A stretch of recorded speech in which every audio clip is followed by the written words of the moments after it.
So let me start out by saying this is a great laptop, just not for the price. Full disclosure, I wasn't sent this laptop by Framework. I purchased it with my own money, and these are my own thoughts and opinions. Recently, I unboxed the Framework 12 DIY in lavender, and I initially bought this to replace my aging Surface Go 2. The Framework 12 had compelling features like a touchscreen, full 13th gen i3, repairability, and so on and so forth. Stylus support has the full 13th gen Intel Core processor inside of it. I was excited until I got to the checkout page. So here's my review of the Framework Laptop 12. I watched the Framework launch event in February of this year, and it was pretty neat. The Framework desktop was a cool idea, but it wasn't for me. I just thought to myself, I could build my own mini ITX rig and call it a day. Stay tuned as I have something in the works about that. Anyway, they brought out the Framework Laptop 12 for young people, but also for anyone. So it turns out this is not just for young people, this is for all of us older people too. So fast forward to April 2025, and I dropped my $100 deposit in on the Framework website to pre-order the Framework 12. Then I sat and thought about that for 4 months while they prepared my batch 4 order. In my unboxing video, I showed the shipping arrival speed, parts, and USB-C cards I was going to install, and the DIY assembly process. So now that it's here and I've had time to use it for a couple months, let's do a little review. As far as the look and feel goes, it's got some cool color choices. If you go DIY, you could choose from these colors. Lavender, sage, gray, black, and my personal favorite, bubblegum. This thing looks super cool. I chose lavender as pink was a little bit too bright for me. I probably would have gone for black if I got the pre-built one, or gray to be similar to my Framework 13. But being a little bit different is kind of good. The laptop is nice on the hands, has a premium plastic feel that's got a very slight roughness to the texture, but not unpleasant. It has rubber bumpers integrated into the edges of the entire device, and it transitions so smoothly that you barely notice when it changes. The power button is on the side of the laptop. It would be nice to have the volume controls located there as well. Otherwise, you need the whole thing open to get to the volume controls, or rely on the volume icon in Windows to change it if you're in tablet mode. As far as the speakers go, they are sufficient, but not tuned well for bass or anything. 50% no equalizer APO. 75% no equalizer APO. 100% no equalizer APO. I installed equalizer APO and gave it a boost in dB as it's a bit quiet at 100% volume, and then I boosted the bass for a little more sound depth.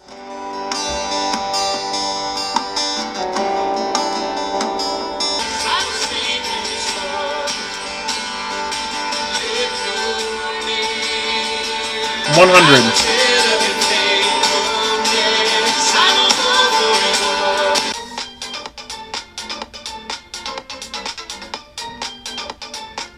50%.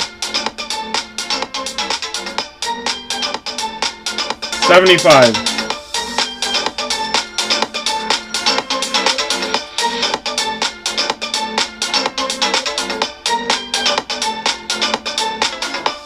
100% no equalizer APO. After doing my Framework 13 review, I decided to expand on my battery testing. What I'm going to do is run down the battery in energy saver mode, and then also run down the battery in regular mode doing normal tasks. We'll see how the normal daily use battery life would go, where you're adjusting values and parameters on the fly. I'm not going to set brightness at a specific percent and just stick with that till it runs down. I'm not doing a rundown test like that. So I started at 9:51 a.m. on a certain day, and I was at 100%, and I started with energy saver mode on. And I had the brightness at about 70%, and starting with an estimated 4 hours and 30-minute runtime. This test is where I did normal activities like script writing for videos, checking email, browsing the web, and YouTube music in the background periodically. And then I set the volume to about 25%. Dropped the brightness to about 60% as that was more comfortable on the eyes. Energy saver was limiting the CPU to about 1.4 to 1.5 gigahertz most of the time. It would sometimes boost higher as needed, and the fan noise was pretty minimal to off most of the time, so that was kind of nice. Here's the fan. CPU's at 98%.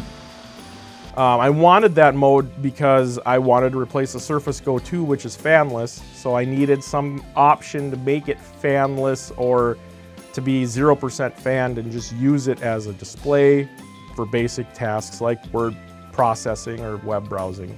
After about an hour at 84% remaining, it had a 5-hour and 14-minute estimated remaining runtime. So I put it to sleep, used it again later, a couple hours later. It had 81% at that point. Anyway, I'm gonna put it all down in the description. You can read how I tested it on Energy Saver. It's kind of boring, but it was elapsed time was just about 6 hours of use between mixed browsing, streaming live sports and stuff. 6-hour runtime doing mixed usage was pretty good to me. And that was in Energy Saver mode the whole time. After doing some benchmark tests, the system is in normal mode this whole time. I started at 4:40 p.m. and it is now 9:30 p.m. I haven't plugged it in at all this whole time. It's down to 15% now. I did take a little break between like 5:52 to 6:40 so I could have dinner. If we're talking just time where the system's been on, that's almost 4 hours of time right here. Enough of that jibber jabber. Let's get to the performance testing because I know that's why you're all here.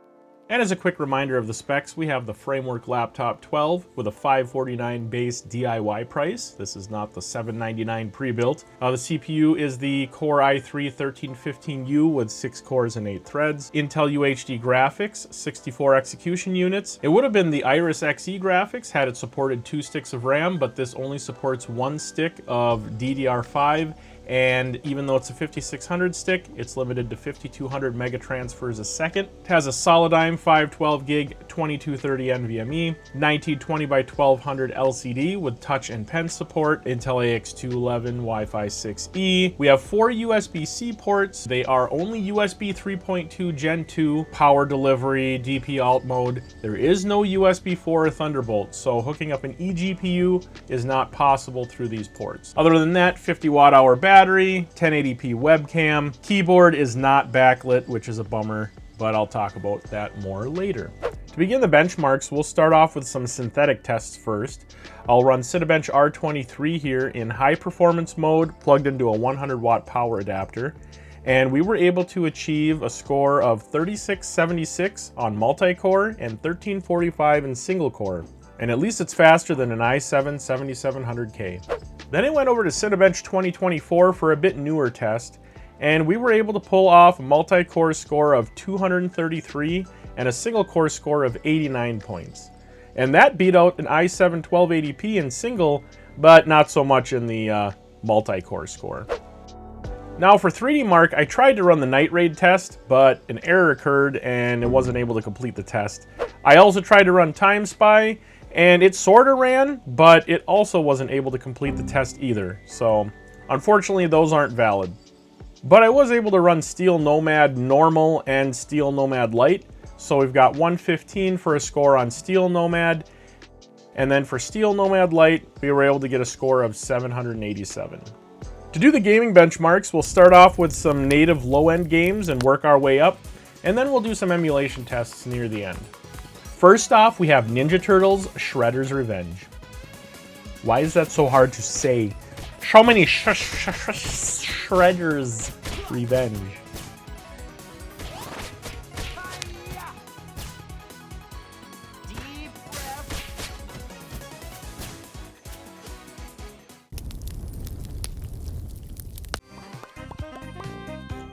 Now I'm just going to let these benchmarks run for the most part, but I'll chime in if I need to say anything specific.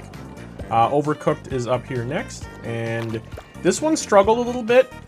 I don't know why, but I had to drop it down to 720p and super low, VSync off, and we still only got 58 FPS average. Now on the other hand, Left 4 Dead 2, that one ran pretty great. Even at 1080p with mostly high settings, These older DX9 type titles do really well with this setup.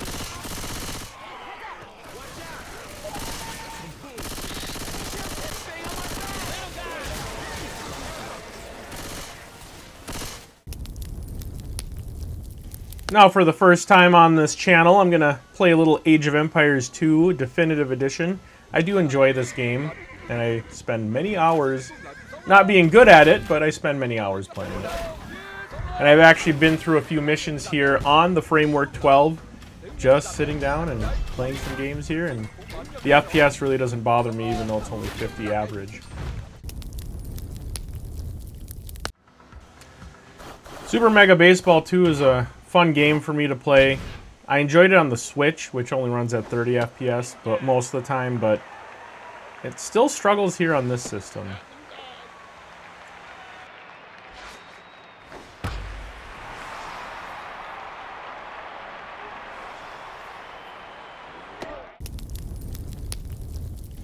Now for some old Call of Duty Modern Warfare 3.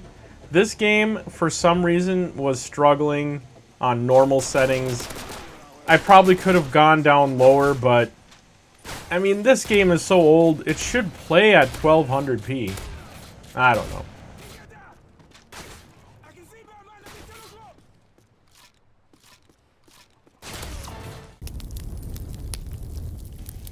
Dirt 3 Complete Edition, another one of my favorites. Had to drop this one down to 720p to get a decent playable frame rate though.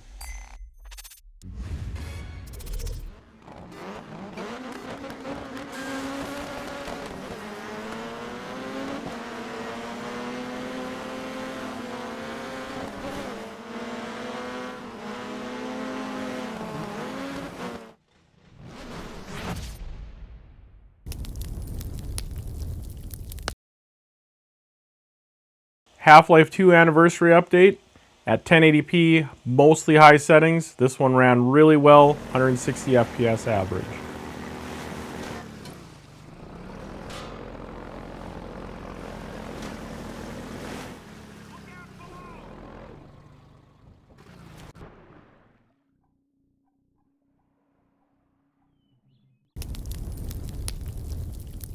Tiny Tina's Assault on Dragon Keep. I forgot to get the main settings window, but mostly 720p, lowish settings. This one was a little bit of a struggle to maintain 60 FPS. It was playable for the most part, though.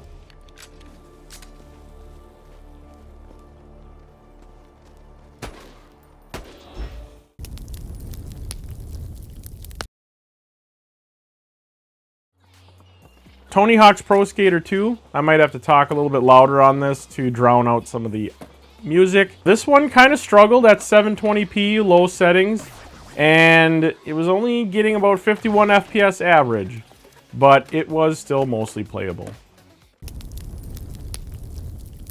Now on to some more difficult games to run. Shadow of the Tomb Raider, not going to run great at all on this system, and definitely not going to be playable. So just running the benchmark here, you can see I kind of had to cut and skip through a lot of this because it was a struggle to get through a lot of it. This was probably the most playable-ish part, but then once you get down to like the ground there, it was bad. 22 FPS average. CS2, I forgot to switch the audio so I couldn't capture that. This one did not run great either. 720p, low preset, VSync off, only 26 FPS average. This was probably the best moments I had here in this run, but it was a struggle.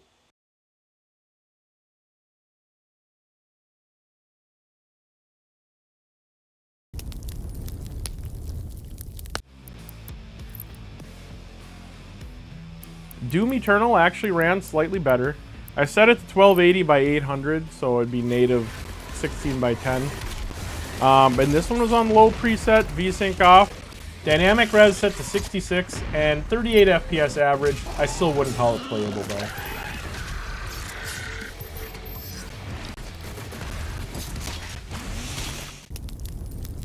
And now for some emulation tests. Let's start with the stuff that doesn't run so great.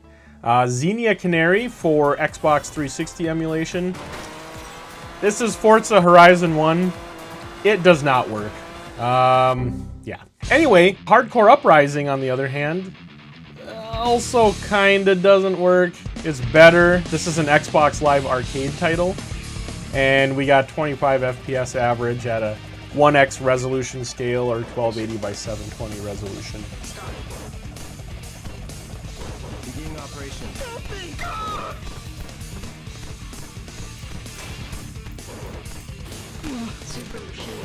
Now moving on to Xbox emulation with Xemu, starting out with some Prince of Persia, The Sands of Time. At 1x resolution scale with the OpenGL backend, this one was able to get about 58 FPS average. The 1% lows are at 0 because there are some heavy stutters that happen. And the same with Call of Duty 3 here as well.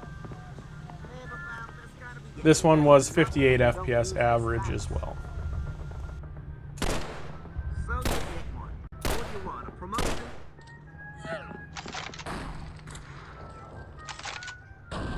Some Halo 2 with the OpenGL backend. This one got 50 FPS average and was probably the worst of the 3 games that I'm testing here. And you can hear it in the audio, it's very glitchy. 1% lows are not good, 50 FPS average. Now going over to Retroarch, I loaded the LRPS2 or PCSX2 core, and we have some Need for Speed Most Wanted. 1x resolution scale, Vulkan Backend, widescreen. This one was 55 FPS average. 1% lows were about 9. It was pretty bad here.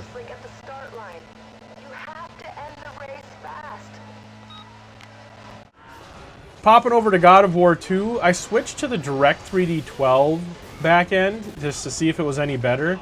And it was slightly better at 58 FPS average and 43 FPS for the 1% lows. So this was slightly more playable, but you can see it's still kind of stuttering and hiccuping, even at 1x res scale. Switching over to Vulkan, it's a little bit worse on the 1% lows, but the average overall was a little higher.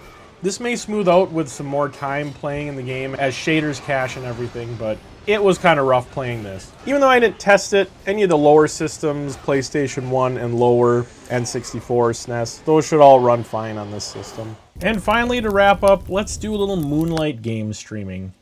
We're going to run a game that this laptop definitely can't run. So I'm going to connect to my 4K rig with a 3090 Kingpin in it and 12900K. And show you that we've got most of the high settings set and also that it's at 4K and running DLSS. So here we are at 5 gigahertz. 1080p 60 with VSync set to 20 megabit per second. Couple of little hitches and stutters, and that's normal. And you can see my system here is pulling 440 watts from the GPU alone, so it's definitely not this laptop. So streaming works, it's decent, and that's what I use this for a lot of the time when I'm gaming. So for some pros and cons, the durability of the case is a pro. It feels solid, it's not flimsy. It has the rubber bumpers that blend in nicely. Time will tell if they scuff or absorb dirt in a way that makes it look unpleasant. The screen flip is rigid and won't move unintentionally.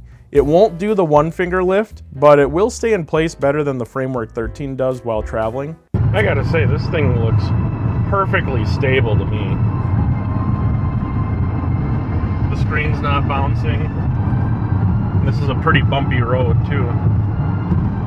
There's no real bounce when you're traveling in a car and sitting in the passenger seat trying to do some work on it. There's no keyboard deck flex. It's very rigid in that regard.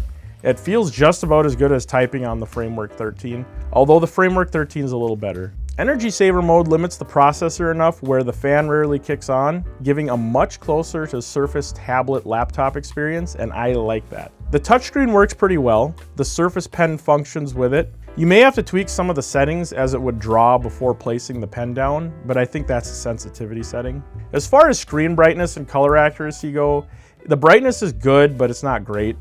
The color accuracy leaves a little bit to be desired. It's only 60% sRGB. It's not powerful enough to really take advantage of doing things like photo and video editing though, so you probably won't be doing that anyway.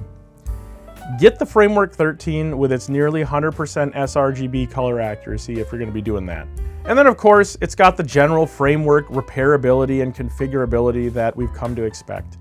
This is likely where the cost is added, unfortunately. It should be cheaper to not use as much glue and semi-permanent configurations, but that's the 2025 that we live in. Now for some cons, it did have some touchpad issues when I first built it.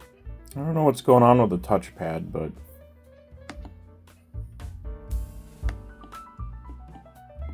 it's got an inconsistent click to it. You can see the gap up here is a little wider. I wonder if we can adjust this and push the whole thing up a little bit.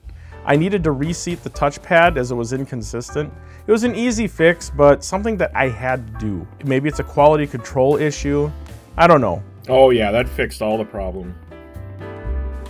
But the touchpad kind of lags and skips on screen when using lower performance battery saver modes. So I think this could be fixed with a firmware update.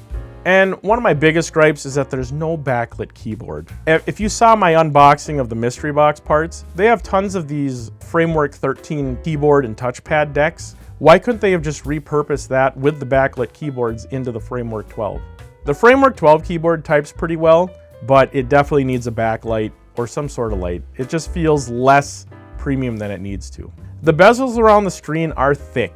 It's larger than I would have wanted overall, and would have been nice if it was designed to be like a Framework 11 based on the actual screen size. As it stands, the Framework 12 is so close in size to the Framework 13 that it's almost pointless to have this model, in my opinion. Now in the Framework 13, there's ventilation on the bottom for the fans.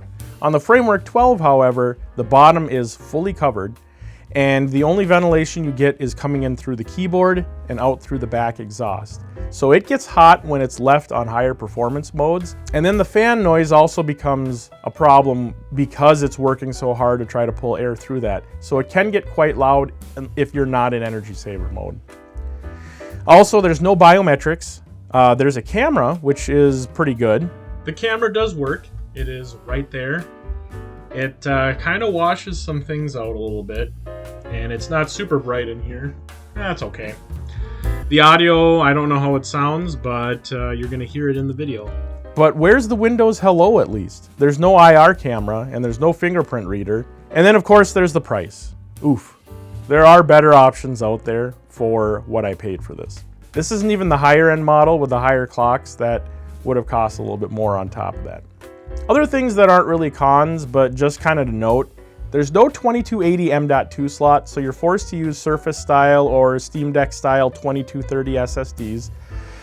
The RAM is only single channel, which severely limits the execution units available for the Iris graphics, which it doesn't even have because this has just got UHD graphics. I'm really bummed about the no backlit keyboard though. That's my biggest gripe. That's the one that gets me, but I think they could make that as an upgrade option down the road. If they did, Framework, if you made a backlit keyboard for this, I would totally buy it. As a Surface Go replacement, for me, not so much. It's too large. The size alone is so close to the Framework 13, so it has me scratching my head as to why they made it this size. Now, a Framework 11, on the other hand, would have been enough of a size variance to warrant having a device in this category. Overall, as far as the laptop goes, it's a decent laptop. I just think it's overpriced for its specs. You're too close to the Framework 13 that you might as well just get that, and it's 2.5 times the performance at minimum, even on the lowest Framework 13 AMD 7640U model like I have here. It may sound like I'm just trying to nitpick and attack this device, and I'm not trying to. It's just when you start getting into this plus 500 price bracket for a so-called cheap laptop, and then nickeling and diming for things like the input cover, you're going to attract criticism from buyers. And I'm talking about the DIY edition here. $800 starting price for the pre-built i3 laptop is just absurd. I wouldn't give this to my kid though, unless money is no problem for you. Even if you had to buy a second Asus laptop or whatever brand to replace the first one, you would still be cheaper or about the same cost as one of these Framework 12s. But I know e-waste is a thing, so don't do that. But I do have hope that as time goes on and they build a bigger following, that the prices can come down. Next time we cover the Framework 12, I'll test an eGPU and see how that runs. I would also like to run Bazzite since this is an Intel chip. It probably won't do much since it's so limited in gaming performance anyway, so I have my reservations about that. But it will be a nice escape from Windows, so there is that. Anyway, that's my review of the Framework 12. If you like this content, be sure to like and subscribe and hit that bell icon to be notified when I upload a new video. I appreciate you all watching these videos and commenting down below. If you have any questions, feel free to go and do that. Anyway, have yourself a great week. God bless. Take care.